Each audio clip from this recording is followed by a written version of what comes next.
Alrighty. Thank you, everyone else, for joining us again. We've gotten massive turnout. It's pretty remarkable, beyond our expectations. So, again, thank you for carving out time today and tomorrow for this program.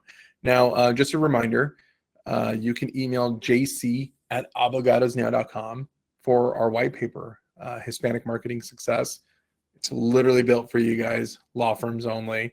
And I also want to answer this question by Edgar Ramos. We got a lot of votes for this one. What are some AI tools that marketing for firms can utilize for acquiring Hispanic clients? And what would be the best way to facilitate intake once potential client has expressed interest? Great question. So AI tools to acquire clients, not sure that any of those exist. Candidly, I don't know that they exist. If they do, please chime in on the chat. We're always looking for new ways to source leads and potential clients. But we're very transparent about our position on how to get more cases online. Our general position is that this is a pay-to-play environment. We're not here to knock on SEO firms or local SEO or anything like that.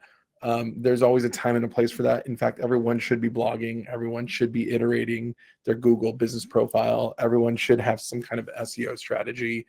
But largely our focus is on paid media. And the AI tools that we see fit are the ones that are part of Google Ads and Meta and TikTok and all their algorithmic based bidding and ads placements. I know it's not the most sexy or most interesting answer, but you just got to pay for it. The way you get more clients is you have to pay for that attention. You got to pay the premium for capturing the attention of potential clients, and you need to do it at scale, right? So that's the AI tool. It's really media buying. I just think that's not going to change. It's just going to get harder and more expensive over time. And what's the best way to facilitate intake once client has expressed interest? I just love one-to-one, I mean, not in the FCC sense, one-to-one marketing to intake. So if you're running English-speaking marketing, run it to an English-speaking phone number where everyone answers in English. If you're running Spanish marketing, run it directly to a Spanish intake call center. That way, the calls are answered immediately in the language from which that lead was sourced. As far as intake approach in English and Spanish, that's a totally different topic. In fact, join us tomorrow in our interview with Andy Fang. He's the CEO and founder of Veda Virtual. We're actually going to be talking about that. What are like the different approaches in English and Spanish for intake for potential clients? Because that's a loaded answer. And I want to get to our next segment. We're just running a little behind on time.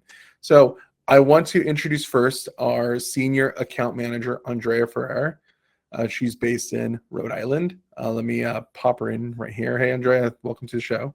Hi, Hugo. Thank you. And she will be moderating this segment on Google Ads changes in 2025 with Ali Gonzalez. Yeah. She's based in Delaware. She's actually based all over the place. She travels all the time. She's one of our most remote employees.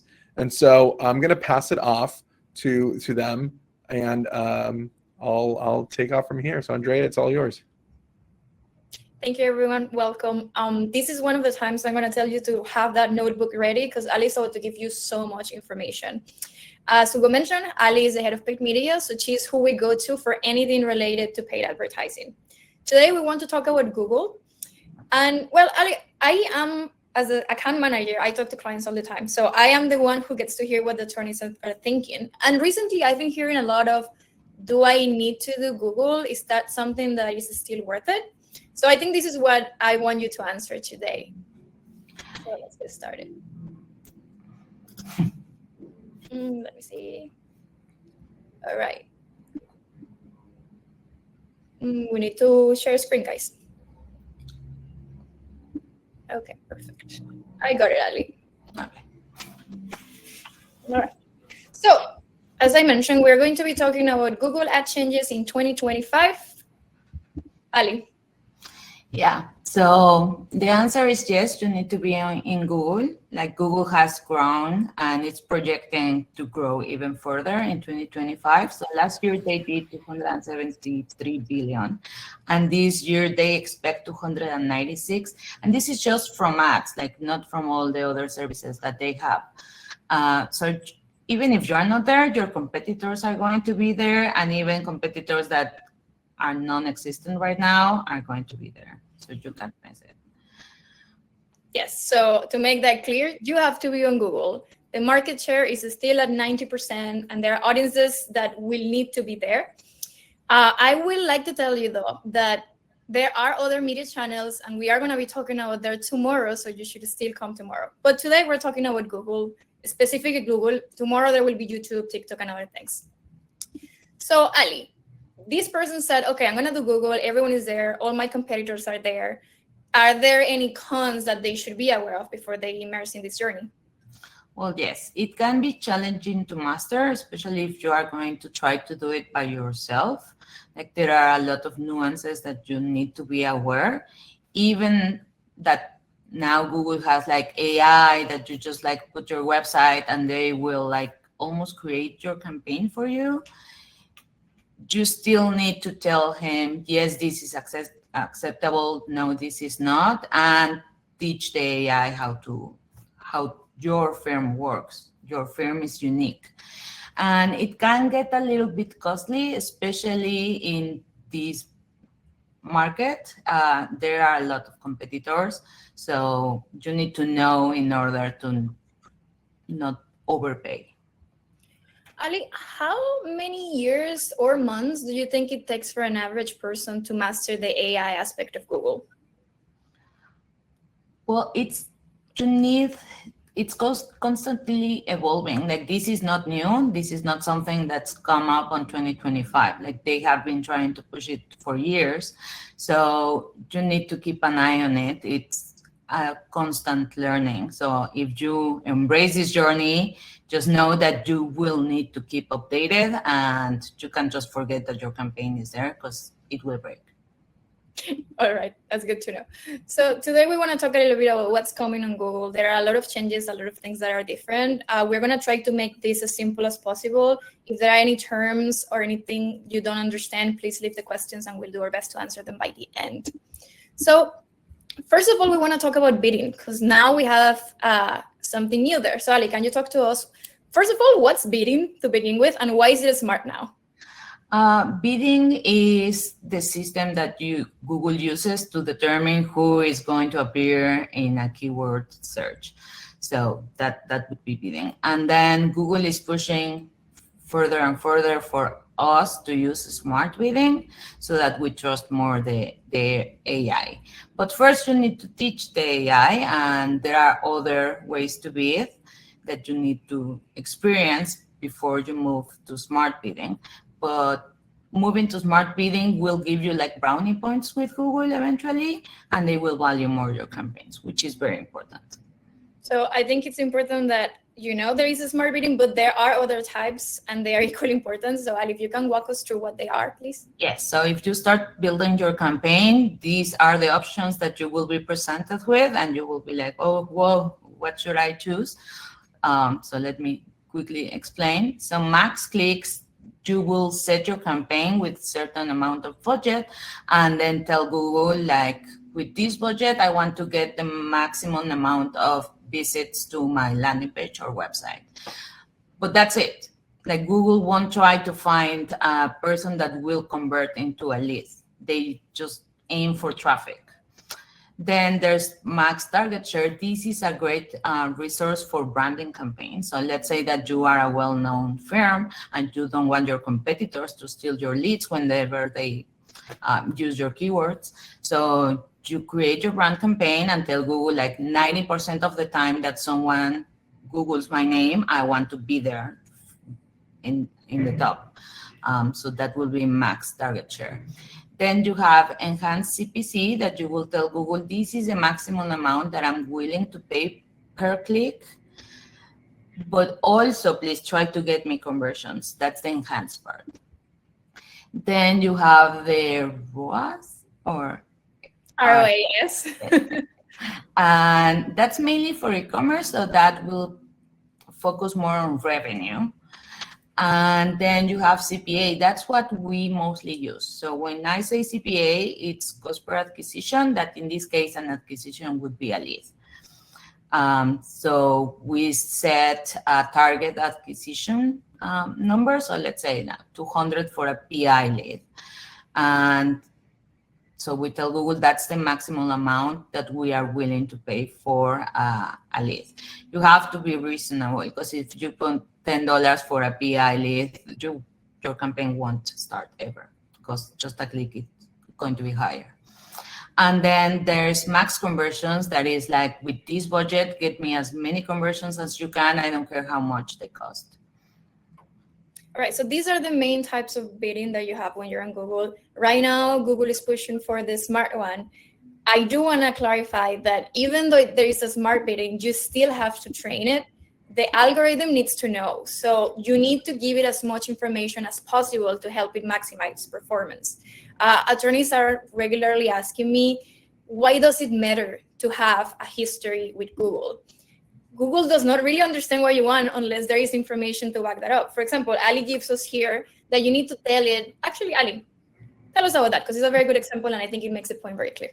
Yeah, so we use call tracking metrics, for example, for our Google campaign. So we have multiple numbers. So that would be like an offline conversion, because it happens offline. You have to call.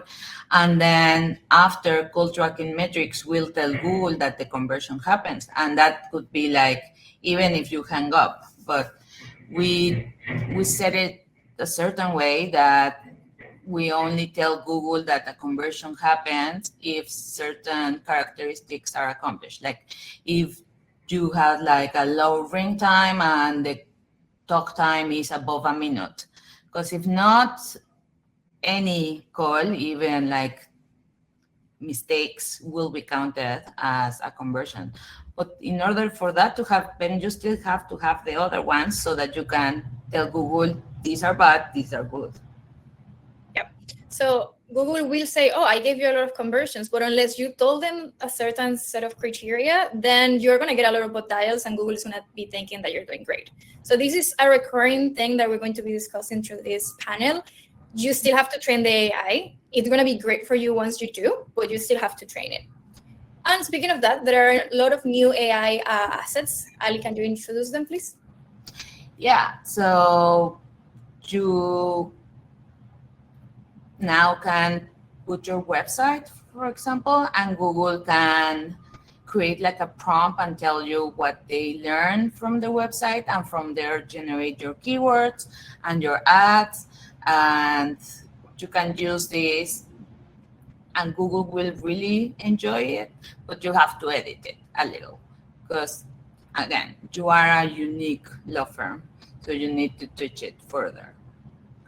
And for Performance Max, that we will talk further in a little in other slides, now you can provide some brand guidelines, because there are brands that have very specific words that they can't use, because the bar doesn't allow some words in certain states, for example. So you can set those limits. Which is very new and also very good.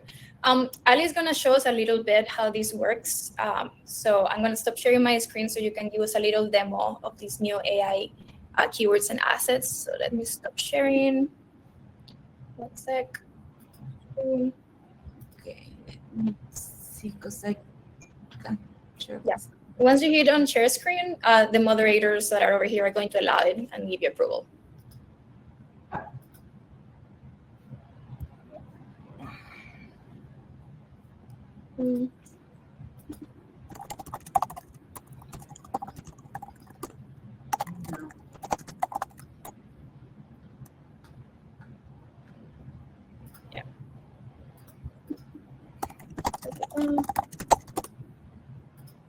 Yes. Yeah. Okay, while you figure that out, I'm going to talk to them a little bit about the billing situation on Google. So give me 1 sec. Perfect. Screen. Okay. Well, everyone, while Ali figures that out, I did want to talk to you about some changes in billing. I don't know if you all remember this, but a few months ago, most of our clients were in a complete panic because Google sent everyone a little email that said, you no longer are going to be able to pay with a credit card. This is all over. You have to sign up for billing, and it's going to be ACH. The bad news is this seems to still be the case. By the end of the year, if you already have an existing ad account, you are very likely to be transferred to this new model. What this means is, like, right now, you give Google your credit card, and every time a threshold gets met for your advertising, you get charged. So once an account is a little older, that's every $500 or every $900. So it's pretty regular. It's for a lot of clients, it's not great because it can create spam. It can raise fraud alerts with the bank. So this actually might be a good solution because Google will make you sign up for this. And then 30 days after, you have 30 days after the month finishes to pay for the previous month via banking, no longer via credit card. So please keep in mind that by the end of the year, you will be transitioned to this new model no matter what. So yeah, that's one of those changes that created a lot of panic, but not much we can do. Alrighty, so is Ali back? Yes. All right, Ali. So we can continue. We can do the demo later on. So talk to me a little bit about Google and Gemini. This is, again, something that a lot of clients have been telling me. They're like, Andrea, why am I even going to advertise on Google when I Google something, it just gives me an AI result? Very fair question, and it has a very fair answer. Yeah, so for e-commerce, for example, they already started adding ads to the Gemini results. They are working on how to seamlessly do that on lead generation. But now they added like that column on the right that you see that tells you like what would be like a strong answer for Google Gemini, because they are testing it. So all the ads that comply with these new Google changes will be more eligible when this new way of showing the ads will be. And I think it's going to work beautifully if you have a well-crafted ad, because almost no one will tell that this is an ad, which is great because there are people that hate clicking on ads.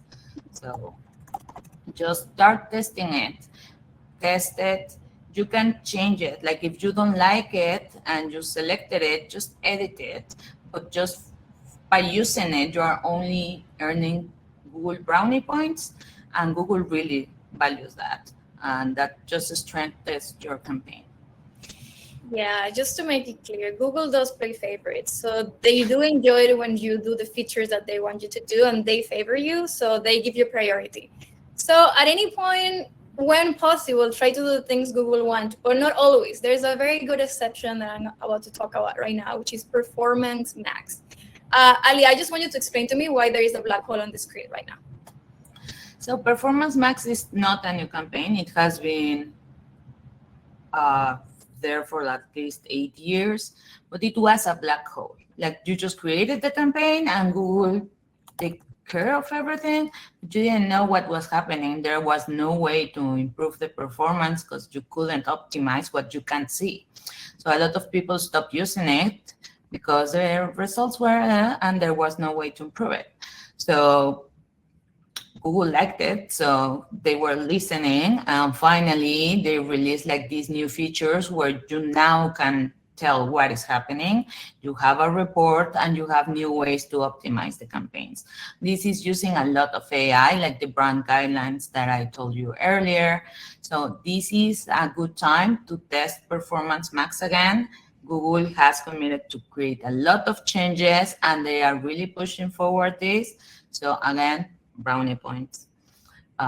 If you use it, what I will tell you is that if you use it, you have to commit to it for a certain amount of time, because again, AI takes a while to learn. Yep. So I will recap at the end of this, which are the main changes, which, as we discussed, include Performance Max, Smart Bidding, and the changes in billing.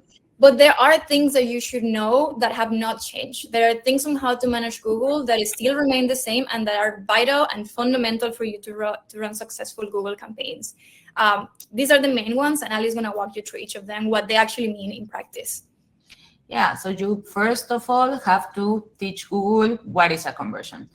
Online or offline. For example, an online conversion would be a form that someone filled either on your website or your landing page. And offline would be a phone call, as I mentioned before, like a lengthy phone call or phone calls that have certain characteristics. Then you have to know your target keywords, and you have to know what keywords to exclude. I always give this example. For example, accident lawyer will trigger keywords either for PI or workers' compensation. Not everybody Googles their exact intentions. Most people just Google very generic. So if you are a workers' compensation lawyer, you want to use that keyword, but you need to add as negative all their PI-related keywords so that you don't appear or appear very little on those others. Then crafting great copy and creative. This is the perfect time to use the AI on Google just to give you an idea, and then you can go from there, edit from there. But start from there and then change it, make it yours. Maintaining audiences, lists, feeds, and any other first-party data. Please allow Google all the information. If you have a CRM, try to connect it to your Google account so that Google knows what is a good quality lead. And building compelling, responsive landing pages are very important. Like, that's what happens after the click. Like, Google will take you until the click. What happens next is up to you. So a good landing page, preferably a landing page instead of a website, is the way to go. Why? Because websites have a lot of pages, have a lot of sections. People get lost. They start reading here and they go there. They get bored. They leave. Landing pages concentrate the most important information in just one page. It has a lot of calls to action, and that's the only reason of their existence. They want to grab the user, while websites are more informative. And then have enough budget to generate several conversions. Like, the AI can't learn if you just generate 3 leads a month. Like, you need a good amount so that a certain amount is bad, a certain amount is good, and the AI can differentiate. And understanding all the factors that influence account performance. That is testing new things, embracing new campaigns, setting your conversions, having different numbers for your landing page that for your call extensions, have a good landing page that uses the keywords that you set on your campaign. All of those things you still need to know before fully trusting the AI. Yeah, something that I hear a lot, and I think it's important for anyone watching this right now. Clients tend to ask me, okay, is my thing going to work perfectly on the second day? Because you're doing the same thing for me that you're doing for your other clients, right? And yes, I am. But as you can tell, the algorithm doesn't know that. That other client has already, through Google, converted 500 different cases that we have told it, this has been converted, this has been converted. So it knows that. Likewise, they have created 3,000 things that didn't work, and we also told Google that. So every single time that you start a new campaign on Google, and this applies for Meta as well, you need to give it learning time because you need to be able to provide enough data so it learns. Ali, what's an estimate of time that a campaign takes to learn using these new AI tools? Well, if you have enough budget and a good amount of conversions, let's say that you generate at least three leads a day, in 30 days, you should see an improvement. But the longer the account lives, the better it will get. Like, accounts that are 2-3 years old are working flawlessly almost. because Google has compiled all the information and knows now what to do. So Thank you. just a Yeah, sticker so now. to wrap up, what we want to talk about in Google in these changes is that you need to embrace AI. Everyone is doing it. It is super helpful for Google. Google likes it and Google wants you to do it. Just make sure that you test everything first to make sure that everything works, and also make sure that you're giving it as much data as you can. I feel like I've said this a lot of times and I'm so sorry, but I'm going to insist, give the AI as much data as you possibly can do. Yeah, that's a amazing segment. So I know we're about a time to wrap. There is a question here from Alejandro Padua. This is, what do you mean by first party data? Do you supply lists to Google so they can feed ads to them? Yes, you can upload a list of the leads that you have generated through Google. They have to have the email and the phone number and the name. That's the least important part of the quality leads, and you can upload that so that Google learn which ones worked. Or you can connect directly your CRM. That would be the best way.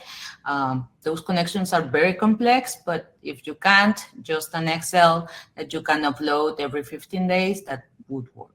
So like a good example is like all my retained clients, or all a list of good potential clients, regardless of whether or not they were retained. Yes, your like relevant leads. relevant leads, right? Like, so Them, feeding that back to Google will only train it to find folks who have similar search habits, who have similar demographic profiles, especially if they have Google accounts. So yeah, great question, Alejandro. Andrea, Ali, you guys did a great segment here. This could be a whole summit, just Google AI. It could be, I know we tried our best to distill all the fundamentals here, but it's very obvious. Google has AI tools, and though it's made the job easier, it's a full-time job just to keep up with it. And you need to commit to the testing periods. We're talking about several months, if not several thousands of dollars, just to ensure that this is a right fit. And lastly, making sure that you feed it the right data from your outcomes so that you can train your Google Ads account to perform the way you want, so you can drop your overall unit cost, the cost per click, cost per call, cost per client, etc. So thank you for those takeaways. And next up is George with his top 5 social media tools. Ali, Andrea, any final words before we wrap? No, just Excellent. teach AI. All right.